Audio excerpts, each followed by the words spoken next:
شب زفاف کا صدقہ ولیمہ ہے، اور ولیمے کی تلقین کرتے ہوئے فرمایا ولیمہ کرو چاہے ایک بکری سے ہی کیوں نہ ہو۔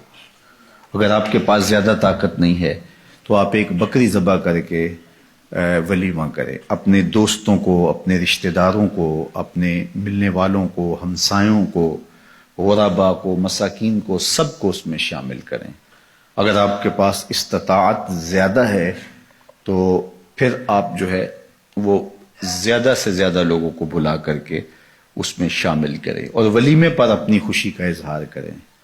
یہ جو 500، 600، 700 لوگ لے کر بیٹی والوں کے اوپر حملہ آور ہوتے ہیں نا، اس کو چھوڑ دیں، یہ زیادتی ہے۔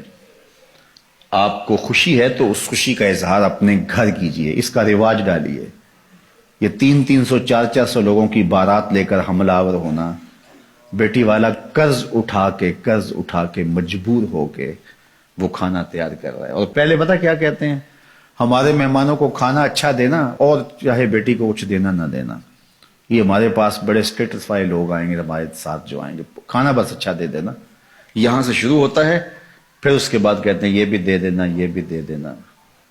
یار جس نے بیٹی دے دی اس نے رکھا کیا؟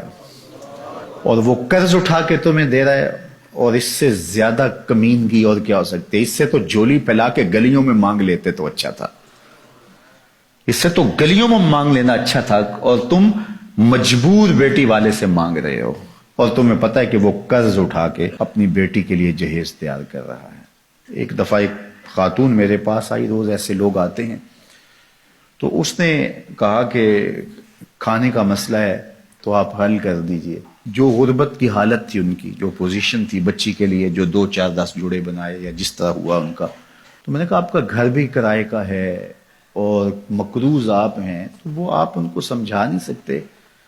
وہ کون ہیں؟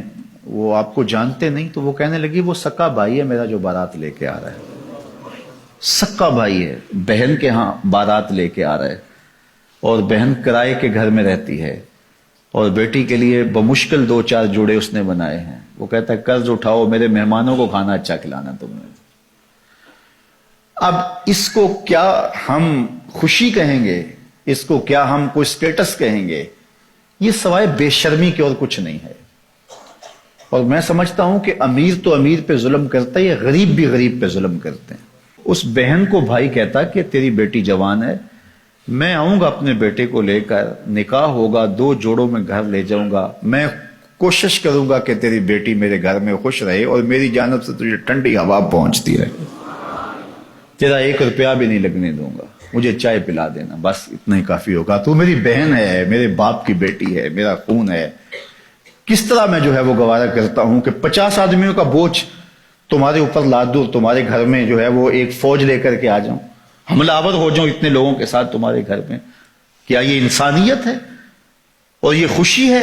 اس کو خوشی نہیں کہتے، یہ زیادتی ہے، یہ ظلم ہے، اور یہ روز معاشرے میں ہو رہا ہے، ایک دوسرے کے ساتھ ہم کر رہے ہیں۔ یہ ان لوگوں سے پوچھئے جن کی دہلیز پہ بیٹیاں بوڑھی ہو رہی ہیں اور وہ بیچارے فکر میں ہیں کہ کس طرح ان کو گھر سے اٹھایا جائے۔ غریب آدمی تو اٹھ نہیں سکتا جس کی 4 بیٹی ہیں، ساری زندگی کماتا رہتا ہے اور دوسروں کے گھر بھرتا رہتا ہے، اور وہ پھر بھی خوش نہیں ہوتے۔ وہ بیچارہ اپنا آپ بیچنا پڑے تو بیچ کے بھی لگا دے، لیکن پھر بھی خوش نہیں ہوتے۔ یہ معاشرے کی دکھتی ہوئی رگ ہے۔ چلو امراء، صاحب ثروت، مخیر حضرات، کسی حد تک متوسط طبقہ بھی کوئی سہ لیتا ہے، برداشت کر لیتا ہے، لیکن مصیبت ان کے لیے بھی بنی ہوئی ہے۔ لیکن بالخصوص جو غرباء ہیں ان کو تو خیال کرنا چاہیے۔ نکاح فی المساجد کا ماحول پیدا کریں، اور مساجد میں آئیں، نکاح ہو، اور گھر سے بیٹی کو رخصت کر دیں، بات ختم۔ اگر آپ کے پاس جو ہے وہ ثروت ہے، نہیں تو ایک بکری سے ولیمہ کر دیں، نہیں تو آپ زیادہ لوگوں کو بلا لیں، کوئی بات نہیں، شریعت آپ کو خوشی کی اجازت دیتی ہے، لیکن اپنے گھر کریں نا۔ یہ حملہ آور دوسروں کے گھر پہ کیوں ہو رہے ہیں؟ وہ قرض اٹھا کے 5 سال تک قرض اتارتا رہتا ہے وہ غریب۔ اللہ اکبر۔ تو یہ بات ذہن میں رکھیے کہ ولیمے میں آپ وسعت کر سکتے ہیں۔